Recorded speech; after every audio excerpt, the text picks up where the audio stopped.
again, boys and girls. Well, it's a cold day today, so I've decided to come and sit by the fire while I read the next chapter of our book, The Castle of Tangled Magic by Sophie Anderson. Now, I was trying to remember what happened at the beginning of this story. If I remember correctly, we've met our main character. She lives in a castle. We've just found out she's got a 3-week-old baby sister called, I think it was Rosa. And she wants to grow up to be strong and brave and good, so that she can teach her baby sister Rosa all about the magic of the castle. Let's see what happens next. The morning chase. I wake at sunrise ready for the morning chase. The honeyed light oozing through my bedroom window makes the pine walls glow warm and smell sweet. I sit up in bed and peer out into the light until I spot the silhouette of Babusha. She's wobbling through the long yellow grass in the meadow, leaning on her 2 walking sticks. A large birch bark rucksack is on her back, and she's halfway to the fruit grove by the lake already. I narrow my eyes and start to count. 1. I slide the huge wooden socks Babusha knitted me over my bare feet. 2. I leap over the rag rug I made with Mama, swing open my bedroom door and swerve into the long 3rd floor corridor. 3, 4, 5. I take 3 running strides, then skid along the corridor, my woolen socks sliding over the smooth spruce floorboards quicker than skates over ice. 6.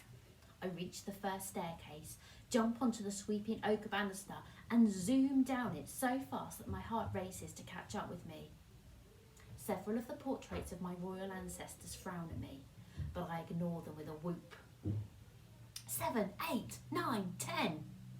I skid along 2 more corridors, past the ghostly outline of the secret door that leads to the dome I call Musician's Dome, because in it I found a viola and some ancient handwritten sheet music that crumpled apart when I touched it. 11, 12. There are 2 more banisters to slide down, past more frowning ancestors and a faded torn tapestry of the royal crest that puffs dust and air in annoyance. 13. I land on the wobbly block flooring of the ground floor and start running, because my socks don't skid so well over the mosaicked patterns. 14. I race through my favourite part of the castle, our kitchen, waving to my dark-haired papa, who's frying what smells like grunky, eggy bread, on the enormous tiled stove, and my red-haired mama, who is pouring coffee from a long-handled copper pot. The only sign of my sister is a few silk soft dark curls peeping out from the bright green baby wrap that Mama is wearing to hold Rosa close to her heart. 15, 16. I stumble to a halt by the kitchen door that leads outside, pull on my boots and the oversized cardigan Babusha knitted me, and smile because I'm making good time. 18, 19. I sprint down the hill towards the lake shore. The air is cool and brimming with the earthy maple scents of fallen leaves and ripening nuts. 20! I shout as I reach Babusha.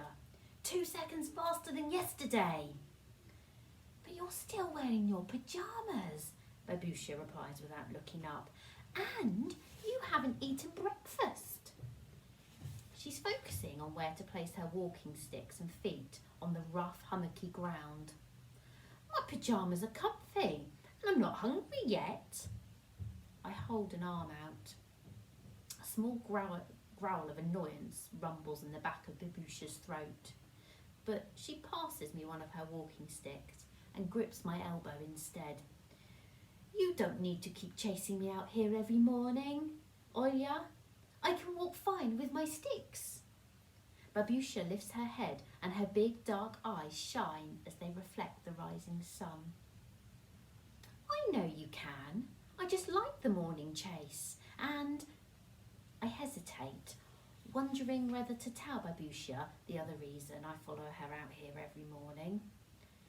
I think I'm more likely to see magic when I'm with you. Babusha chuckles. Magic is everywhere, so long as you believe. My brow furrows.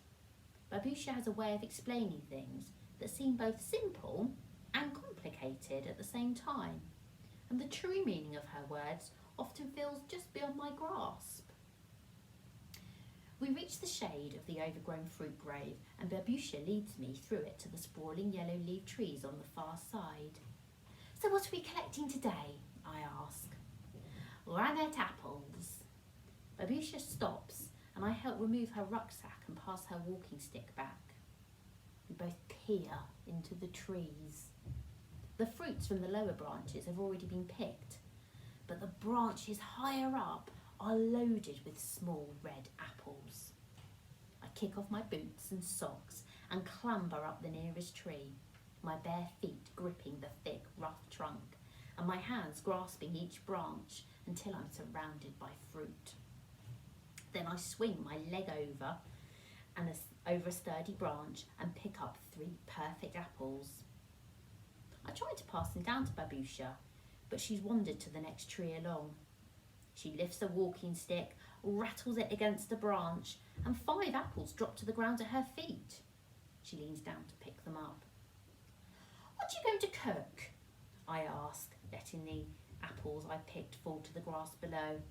"A Charlotta apple cake for the harvest moon feast tomorrow night," Babusha replies, hitting another branch with her walking stick until a few more apples fall. I lick my lips, thinking not just of the apple cake, but of all the foods that will be at the feast.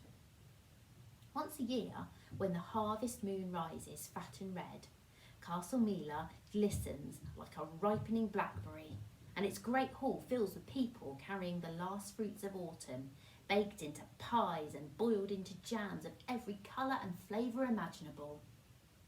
There will be music and dancing all through the night until the harvest moon sets and the sun rises again over Lake Mila.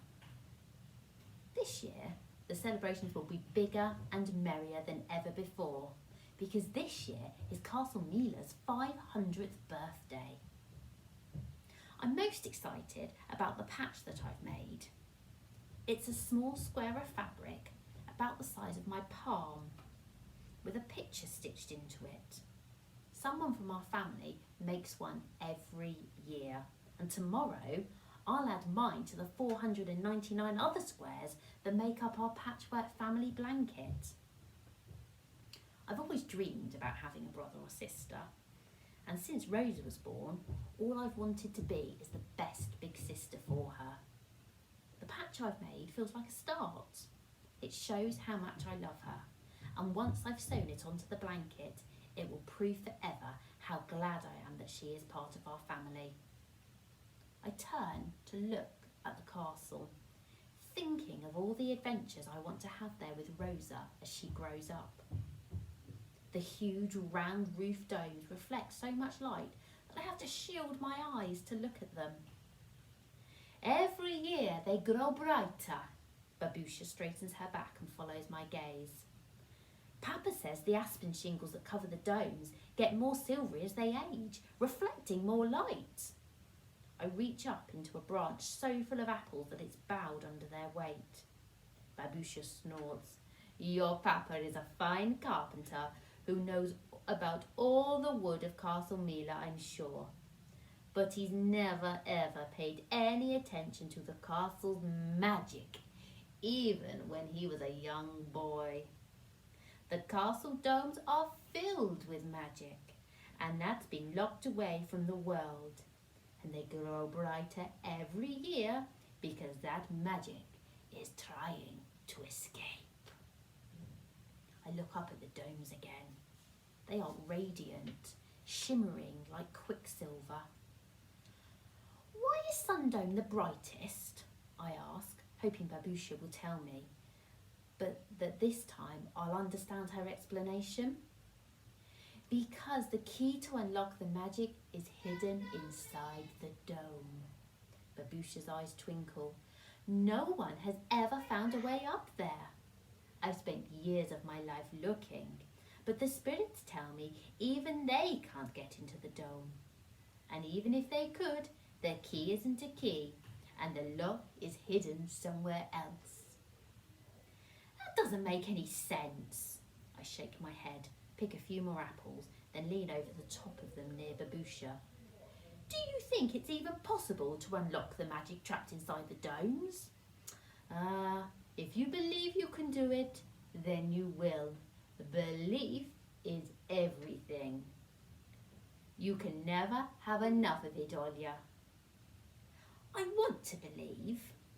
I gently sway like the leaves rustling above me and sigh dramatically.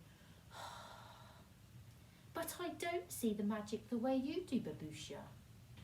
Nobody sees things the same way, Babusha laughs. That's why it's important to look at it from a different angle.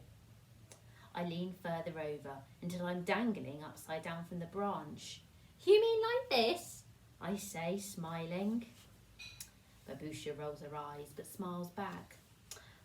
What would happen if I didn't unlock the magic? I ask.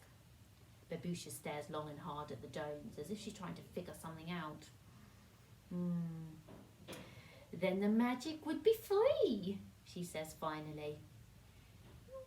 Would that be a good thing or a bad thing? I ask, unable to read Babusha's expression. Like everything else, it depends on how you look at it and where you're standing.